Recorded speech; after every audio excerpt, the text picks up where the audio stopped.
My wife humiliated me, calling me a simp and a clown for bringing her tea while she sat with her friends, so I decided to stop tolerating it and reduced her quality of life by 10 times. My name is Blake, and I'm 29 years old. I work as a senior investment consultant at a major firm here in Miami, where I manage portfolios worth around $180 million. It's the kind of job that comes with serious responsibility and solid compensation. My base salary plus performance bonuses usually brings me to about $220,000 annually. While it's not quite Wall Street level money, it's pretty decent for Florida, and I've got excellent benefits, stock options, and a clear path to partnership. The work itself is genuinely demanding, but I love what I do. I'm the guy clients call when their retirement is on the line, when they're making major investment decisions, or when market volatility has them panicking at 3 a.m. It's high-pressure, high-responsibility work that requires constant learning and adaptation to stay ahead of market trends. Over the years, I've built my reputation on being reliable, analytical, and completely trustworthy. When people trust you with their financial futures, there's no room for error or casual decision-making. 3 years ago, I met my now ex-wife Victoria at a networking event downtown. You know the type. One of those mixer things where young professionals pretend to care about industry trends while really just trying to make connections and advance their careers. She was 26 at the time, working as a social media coordinator at some tiny startup, making maybe $36,000 if I'm being generous about her salary estimates.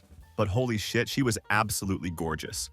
Blonde hair, incredibly fit, always dressed like she'd stepped straight out of a magazine. She was the kind of woman who turns heads when she walks into a room. And honestly, I was immediately smitten. What really caught my attention, though, was how fascinated she seemed by my work. She kept asking detailed questions about investment banking, portfolio management, retirement planning, and market analysis. All the complex stuff that usually makes people's eyes glaze over at parties. She would lean in when I talked, ask thoughtful follow-up questions, and seemed genuinely impressed by the complexity of what I did for a living. Looking back now, I should have realized she was basically doing market research on my earning potential. But at the time, I thought she was just genuinely curious about finance and impressed by my career success. My best friend Connor saw right through her from day one, and he wasn't subtle about it. Connor works in commercial construction and is built like a linebacker, but he's absolutely hilarious and has this incredible talent for cutting through people's nonsense. He's brutal in his honesty, but usually spot on with his assessments. Connor is one of those guys who can read people instantly and isn't afraid to tell you the uncomfortable truth, even when you don't want to hear it. After the first time he met Victoria, he pulled me aside at our regular weekend hangout with a look of genuine concern on his face. "Bro, that woman looked at your BMW the same way a starving person looks at a 5-course meal," he said, without any sugarcoating.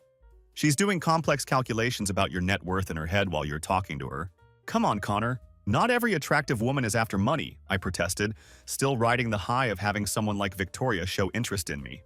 I genuinely thought I was being unfairly cynical about her motivations.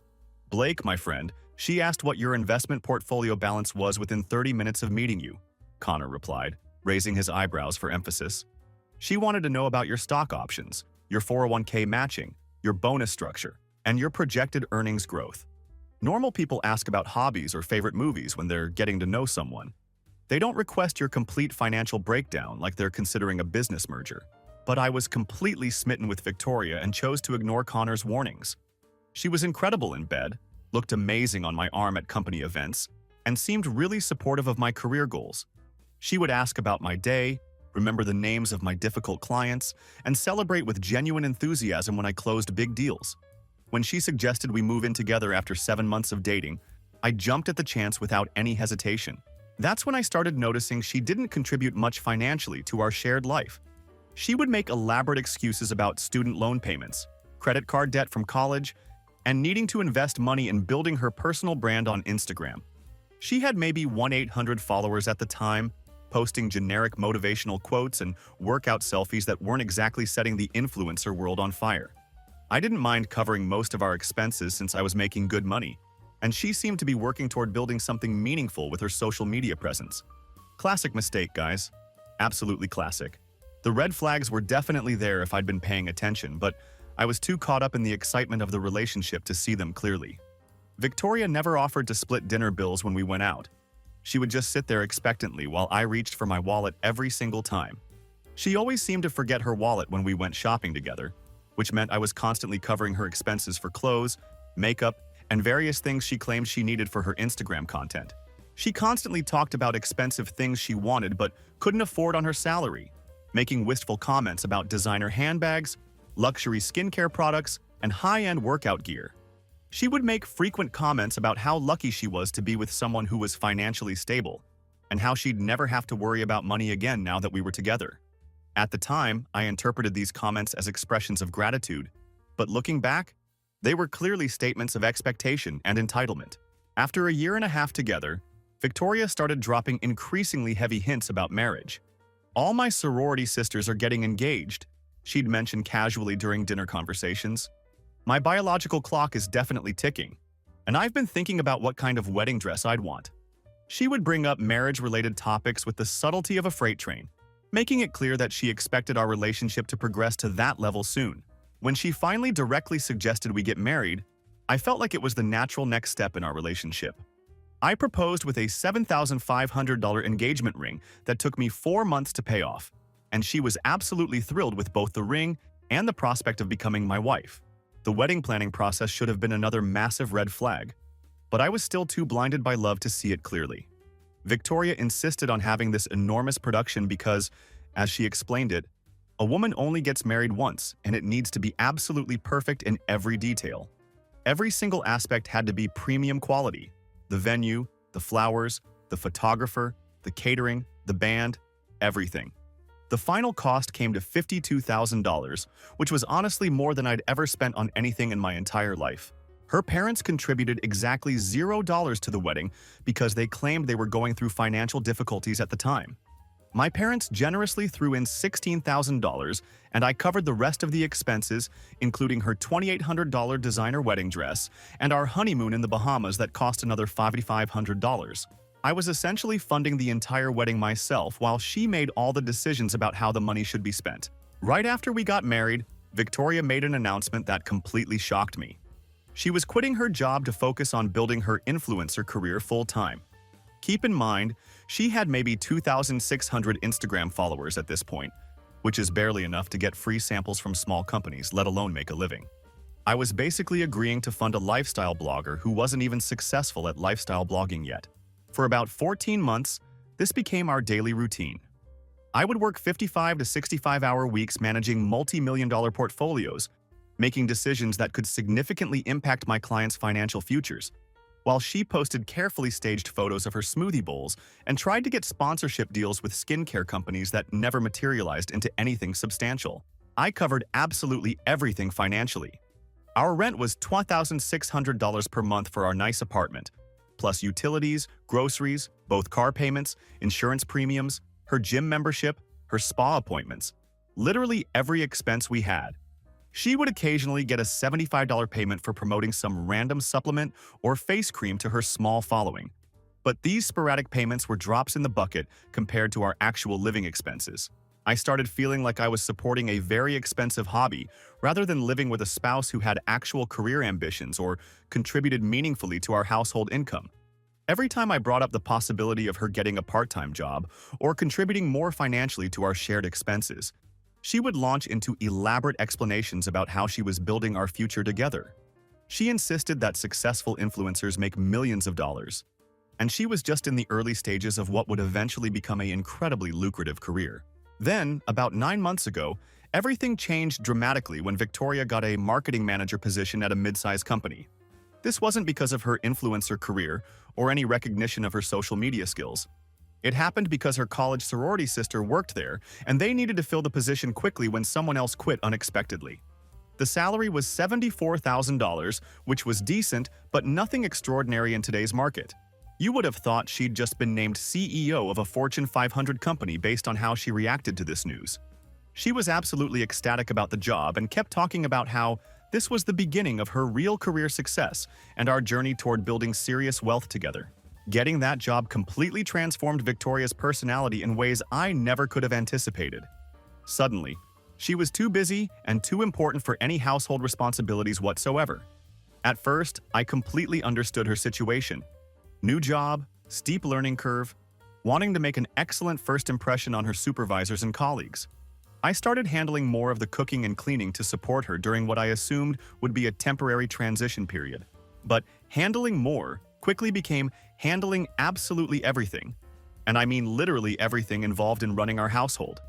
I was cooking all our meals from scratch, doing the grocery shopping and meal planning, handling all the laundry, including folding and organizing her clothes, cleaning the bathrooms, vacuuming, mopping, taking care of our 2 cats, paying all the bills and managing our finances, lawn maintenance, car maintenance, organizing our social calendar, booking our travel, and managing any household repairs that came up.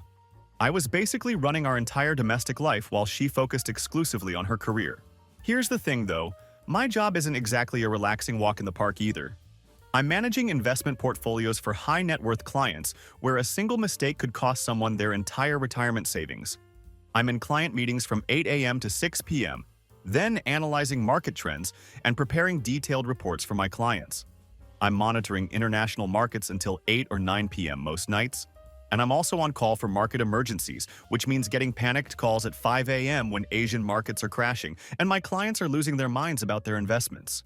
But somehow, no matter how mentally and physically exhausted I was from managing millions of dollars in other people's money and making decisions that could literally make or break their financial futures, I was still expected to have a perfectly prepared dinner ready when Victoria got home from her standard 9-to-5 marketing job. The few times I tried to bring up the possibility of sharing household duties more equitably, she would wave me off with elaborate excuses. "You know I'm still learning the complexities of my new role," she'd say dismissively. Or, "This promotion opportunity is really crucial for building our long-term financial security and future wealth." There was always some compelling reason why her $74,000 job was supposedly more demanding and important than my $220,000 career that involved managing hundreds of millions in client assets. Meanwhile, Victoria started spending money like we'd won the lottery jackpot. She was buying designer handbags that cost more than most people's monthly rent, investing in expensive skincare routines with products that cost $180 per bottle, booking weekly spa appointments for massages and facials, getting a premium gym membership with personal training sessions, and going on monthly shopping expeditions that regularly exceeded $1,800. When I questioned these increasingly extravagant expenses, she would justify every single purchase as an investment in her professional image or essential networking expenses for her career advancement. She also started acting completely different around my colleagues, friends, and professional contacts in ways that made me increasingly uncomfortable. At company events, she would introduce herself by saying, "Hi, I'm Victoria. I'm in corporate marketing at a major firm," and then immediately start conducting what amounted to detailed financial interviews with everyone she met. She would ask people about their jobs, their salaries, their investment strategies, their real estate holdings, and even their parents' financial status. It was like watching someone conduct comprehensive wealth assessments at social gatherings instead of making normal conversation. Connor noticed this behavior immediately and wasn't subtle about pointing it out to me. "Dude, your wife just asked my date what her parents do for work," he told me at a birthday party. Then she followed up by asking if they own or rent their house and what neighborhood they live in. At a birthday party, Blake. That's not normal small talk between strangers. "Maybe she's just trying to network professionally," I suggested, still trying to give her the benefit of the doubt, despite feeling embarrassed by her behavior. "Blake, she asked 3 different people about their 401k contribution percentages and investment allocation strategies at a barbecue," Connor replied with exasperation. "She's not networking for professional purposes. She's building a detailed database of everyone's complete financial status and net worth. That's not normal social behavior." But I kept making excuses for her increasingly obvious gold-digging behavior because I was still thinking with my heart instead of my brain. I wanted to believe that the woman I'd married was genuinely interested in finance and career advancement, not systematically evaluating the wealth of everyone in our social circle. The real wake-up call came at my company's annual client appreciation event last month. I should have seen the warning signs when Victoria spent $395 on a completely new outfit specifically for my company's annual event. "I need to make exactly the right impression on your colleagues and clients," she explained while modeling the dress in our bedroom mirror. "This could be incredibly important for your career advancement and our long-term financial future." The event was held at an upscale country club downtown with about 180 of our most important clients and all company employees in attendance. Victoria immediately went into what I now recognize as full predatory gold digger mode, working the room like she was running for political office. She was systematically asking everyone about their investment strategies, their real estate portfolios, their children's college funds, and their retirement planning approaches. I was absolutely mortified, but trying to play it cool and maintain my professional demeanor. These were my clients, people who trusted me with their most important financial decisions and their family's financial futures. Having my wife conducting detailed financial interrogations was incredibly unprofessional and potentially damaging to relationships I'd spent years carefully building. About an hour into the event, I got an urgent call from one of my junior analysts. We had a major client whose $14 million portfolio was getting absolutely hammered by unexpected market volatility in the energy sector. They were threatening to pull their entire account if we didn't have a comprehensive solution immediately. I had to step outside to coordinate with our trading desk, our research team, and portfolio management specialists to develop a strategy to minimize their losses and prevent a complete disaster. The call took about 30 minutes of intense problem solving because we had millions of dollars on the line and a client who was understandably panicking about potentially losing a significant portion of their wealth. This is exactly the kind of high-stakes emergency that can make or break entire careers in my industry, and handling it successfully was crucial for maintaining both the client relationship and my professional reputation. When I finally came back inside, I couldn't find Victoria immediately since the venue was large and crowded with people mingling in different areas. I was systematically scanning the room when I heard her distinctive voice coming from a group of people gathered near the main bar area. That's when I heard the words that completely changed everything about our relationship. "Honestly, Blake's basically become my house husband at this point," Victoria was saying to the group with obvious amusement in her voice.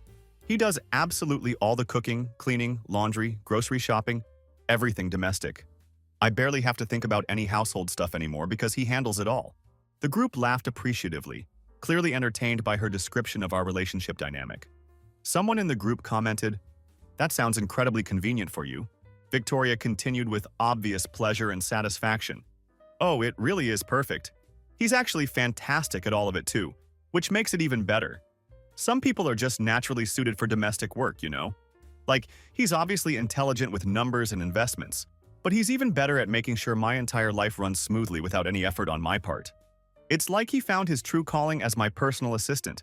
More laughter erupted from the group as they found her description increasingly amusing. "Does he wear a little apron while he's cleaning?" someone joked, which sent the group into another round of laughter. "He should. I should totally get him one for Christmas," Victoria replied enthusiastically. "Maybe something that says World's Best Housekeeper or Professional Life Manager.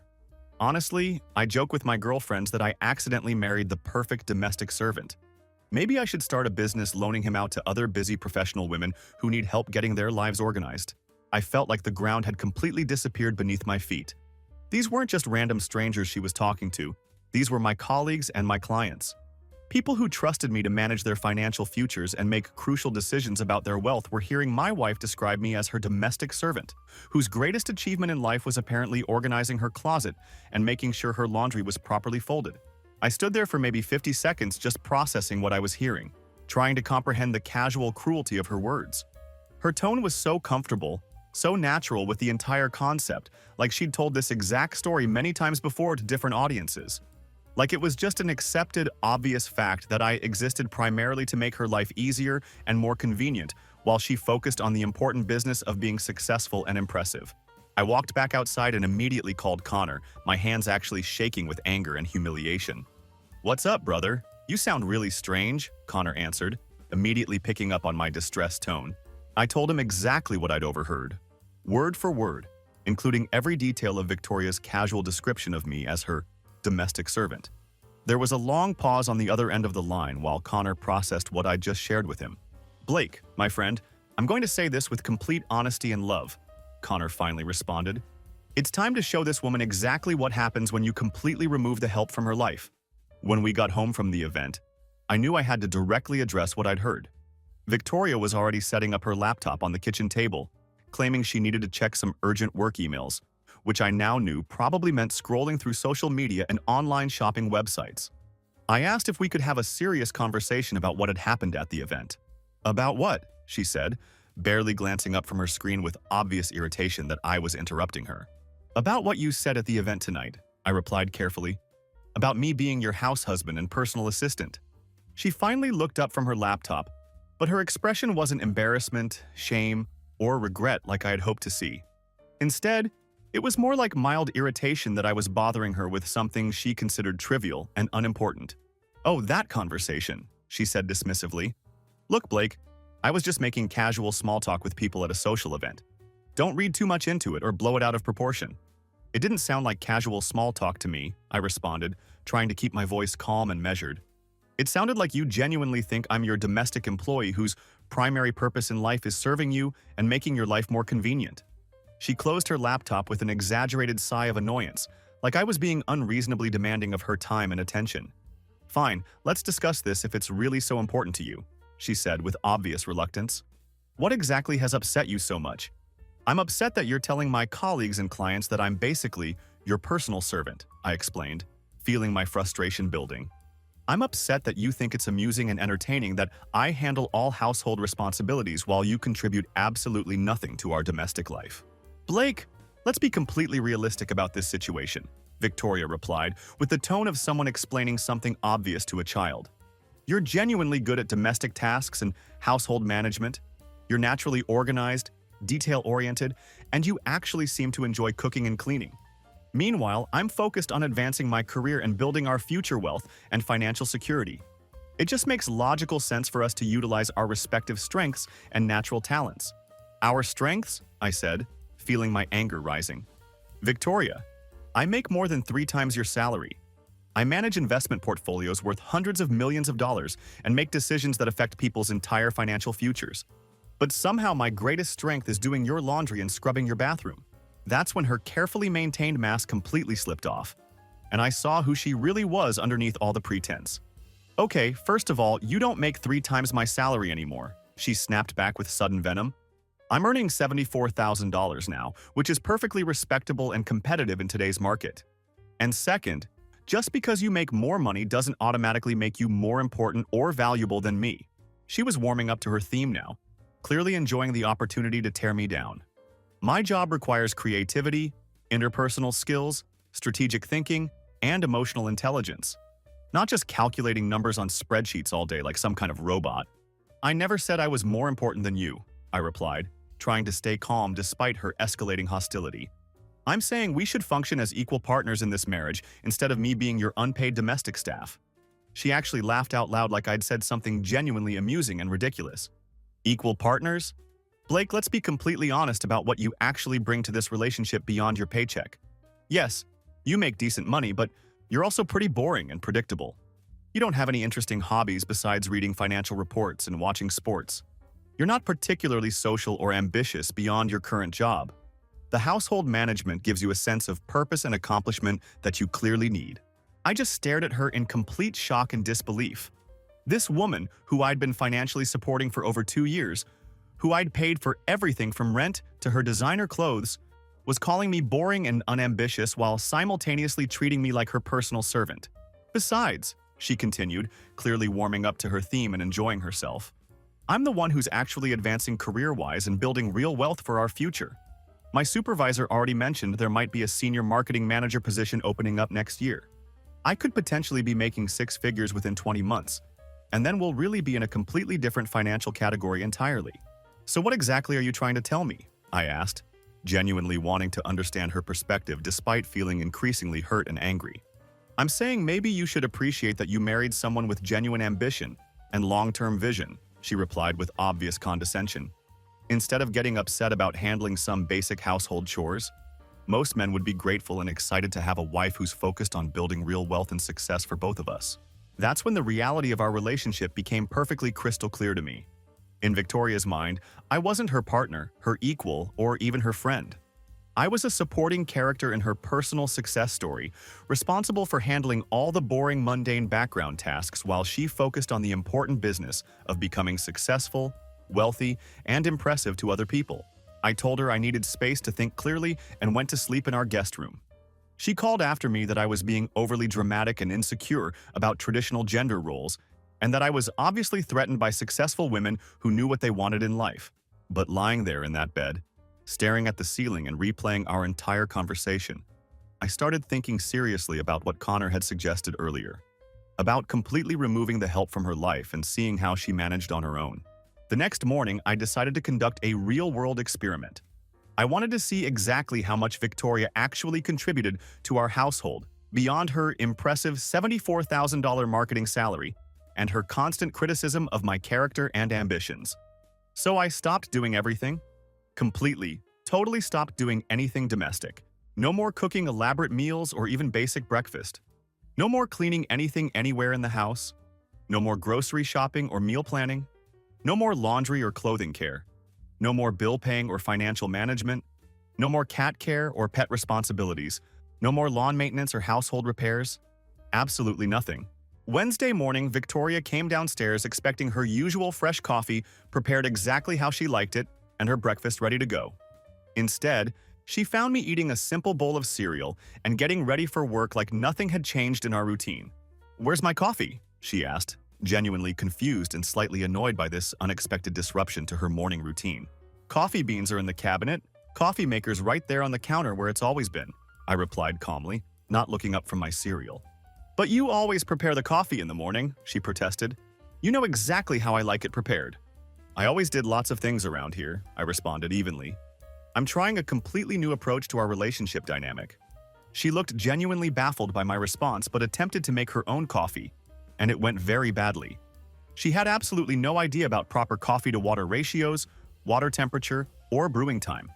The result came out looking like muddy water and tasting even worse. I left for work without preparing her breakfast, packing her lunch, or laying out her work clothes like I'd been doing every single day for months.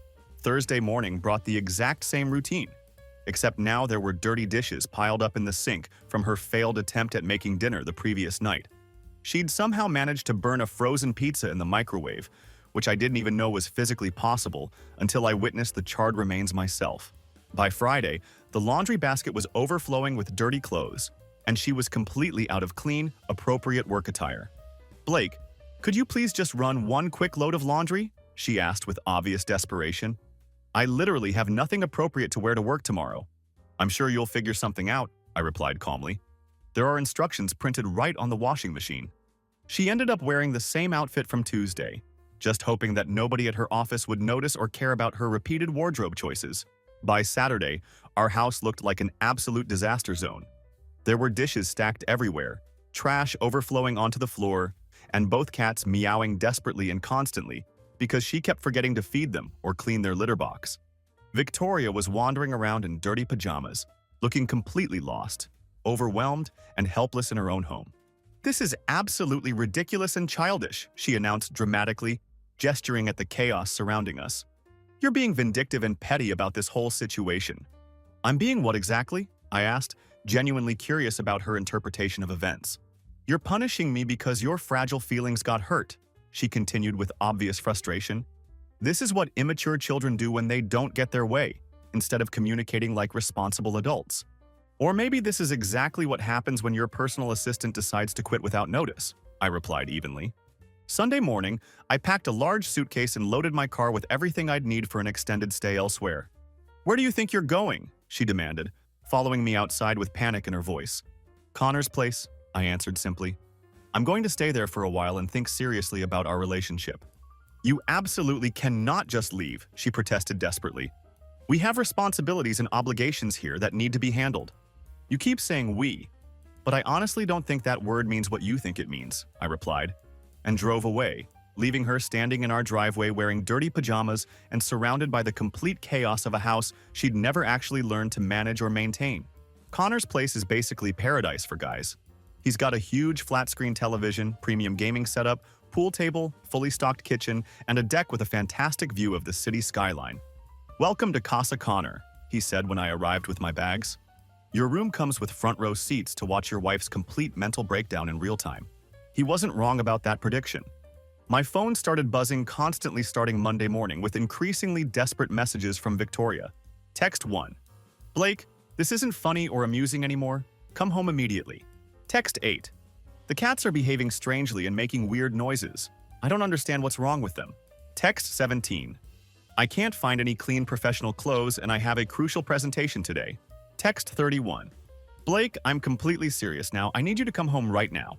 Tuesday.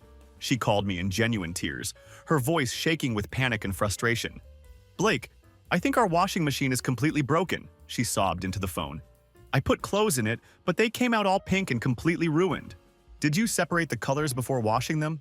I asked, already knowing the answer. Separate what colors? They're just clothes. How was I supposed to know they needed to be separated? She replied with genuine confusion and desperation. She'd washed her expensive white work blouses with a bright red dress, destroying $280 worth of professional clothing and rendering it completely unwearable. Wednesday, she actually called my office during important work hours, interrupting a crucial meeting I was having with major clients. Blake, you need to come home immediately, she said frantically. I attempted to cook spaghetti for dinner and somehow flooded the entire kitchen. There's water everywhere and I have absolutely no idea how to fix this. Victoria, I'm in a crucial meeting with major clients who represent millions in assets, I replied firmly. You need to handle this yourself like an adult. Handle it how? I don't know anything about plumbing or water damage or home repair, she protested desperately. There are thousands of tutorial videos online for literally everything, I told her before hanging up. Thursday brought the really desperate and panicked messages flooding in constantly throughout the day. Blake, I haven't eaten a proper nutritious meal in 5 days. Could you at least order groceries to be delivered so I don't starve? All the bills are due and I don't know how to access our accounts or pay anything. The internet service got disconnected because I missed the payment. One of the cats keeps making this weird whimpering sound and won't eat anything. I think it might be seriously ill or dying. Connor was reading these messages over my shoulder and laughing hysterically. Brother, she just sent you an 18-minute voice message of pure crying and panic, he said, wiping tears from his eyes. This is honestly better than any reality show on television. Friday afternoon, she showed up at Connor's front door looking absolutely terrible. Her hair was unwashed and messy. She was wearing a stained shirt and yoga pants that obviously hadn't been washed in days. Her makeup was smeared, and she looked like she hadn't slept properly in a week. Blake, enough games and childishness? This has gone way too far, she said desperately, trying to maintain some semblance of authority despite her disheveled appearance. I understand now, okay? I genuinely appreciate everything you do around the house. Now please come home so we can fix this situation and get back to normal. Fix what exactly? I asked, genuinely curious about her perspective on our situation. Fix our house. Fix our life. Everything is completely falling apart without you there to manage it, she replied with obvious desperation and panic. Connor appeared behind me with a sandwich and his trademark mischievous grin. Hey there, Victoria. How's that career advancement and professional success treating you these days? He asked with obvious amusement. She shot him a furious, hateful look. This is a private conversation between me and my husband, she snapped. Actually, Connor said calmly, taking a bite of his sandwich, Blake's been sharing some really interesting stories about your house husband comments at his company event. Sounds like you had the whole situation figured out pretty perfectly. That was just… I didn't really mean it the way it sounded, Victoria stammered, clearly caught off guard by Connor's directness. Didn't mean what? I interrupted. Didn't mean to tell my colleagues and clients that I'm your personal servant? Didn't mean to treat me like hired domestic staff? She started crying genuine tears of desperation, her carefully constructed facade finally crumbling completely. Blake, I said I'm sorry. What more could you possibly want from me? She pleaded. But here's the thing that struck me. She hadn't actually apologized for anything. Not once during this entire conversation or any of our previous interactions. Every single conversation had been about how inconvenient and difficult my absence was for her life. Never about acknowledging what she'd done wrong or how she'd treated me as a person. I want you to go home, Victoria, I said firmly. Learn how to manage your own life for a change like an actual adult. That's when she completely lost control of herself and started screaming about how I was abandoning her, how this wasn't what marriage was supposed to look like, and how I was being vindictive, cruel, and emotionally abusive by refusing to come back and take care of her. Connor stepped forward calmly.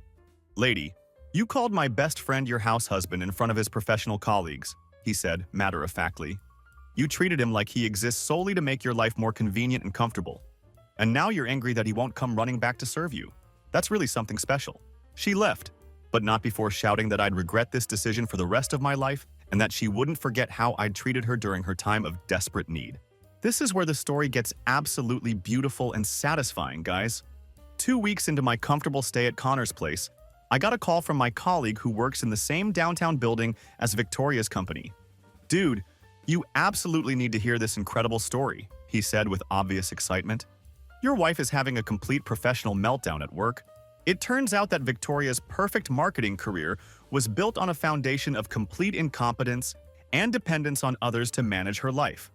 Without me handling every single aspect of her personal life, she couldn't function professionally either. She'd been showing up late consistently, looking disheveled and unprepared for meetings, missing important deadlines because she couldn't organize her schedule or manage her time without my constant help and support. She'd also been telling people at work that she was going through a traumatic divorce and that her husband had abandoned her during a serious mental health crisis. But here's where karma gets absolutely beautiful and perfect. Remember that promotion she was so excited about? The senior marketing manager position that was going to put her in six figures and make us really wealthy together? Her supervisor had been carefully documenting her declining performance for 2 weeks straight. Victoria had missed a major client presentation because she forgot to prepare for it entirely and showed up with nothing to present. She submitted a marketing proposal with a competitor's company logo, still clearly visible because she'd copied their work and forgotten to change the branding.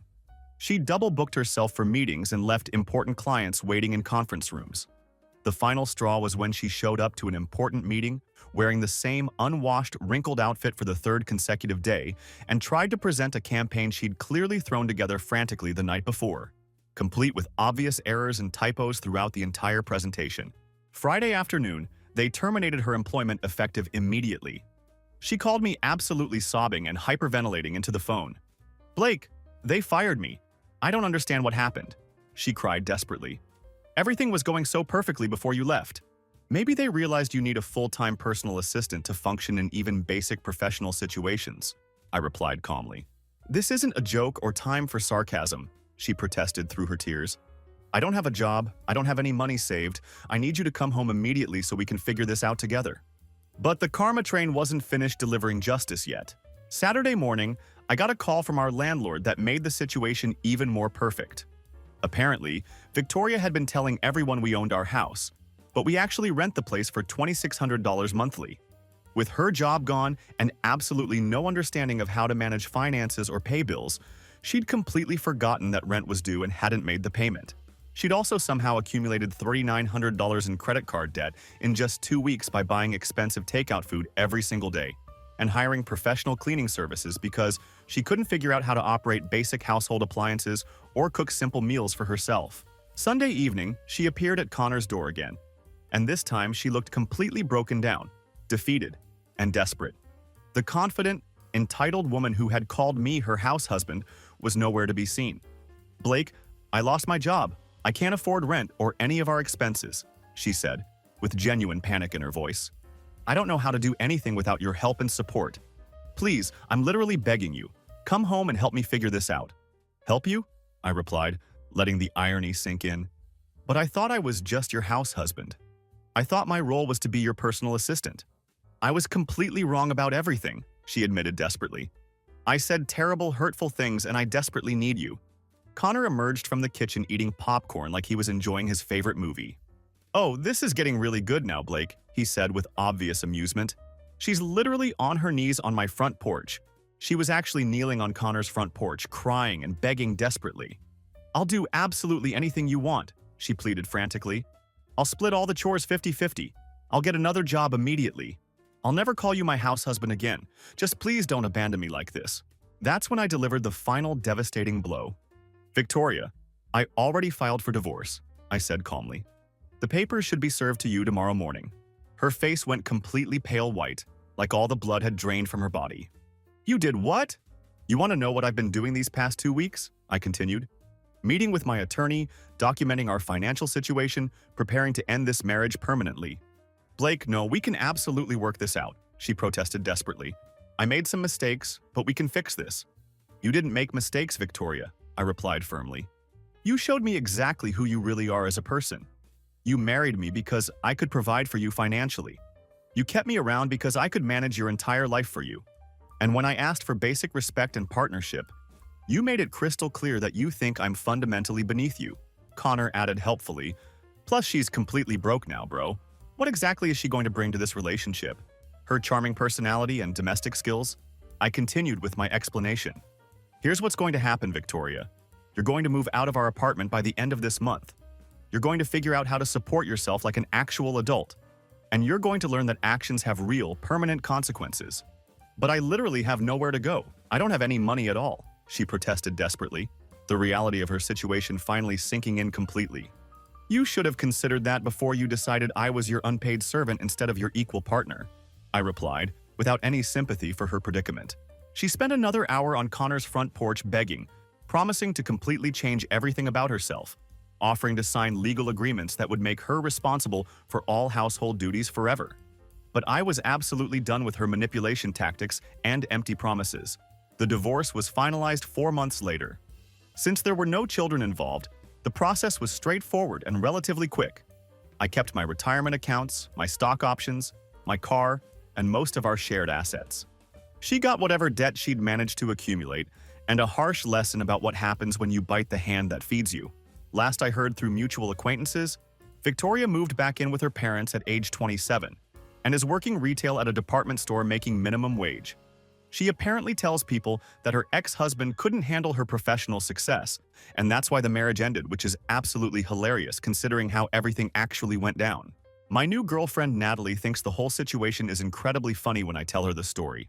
She's incredibly successful in her own right, manages her own finances, cooks her own meals, and treats me like an actual equal partner.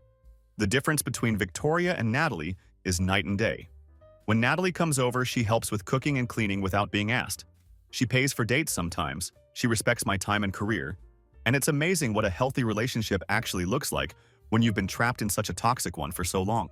The funniest part is that Victoria tried to send friend requests to Natalie on social media multiple times. Natalie showed me the messages where Victoria was trying to warn her about my supposedly controlling behavior and how I abandoned her during her darkest hour. Natalie blocked her immediately and told me she felt sorry for anyone desperate enough to stalk their ex's new relationship. I heard through the grapevine that Victoria's parents are absolutely furious with her for throwing away such a good marriage. Apparently they loved me and thought she was completely crazy for letting me go.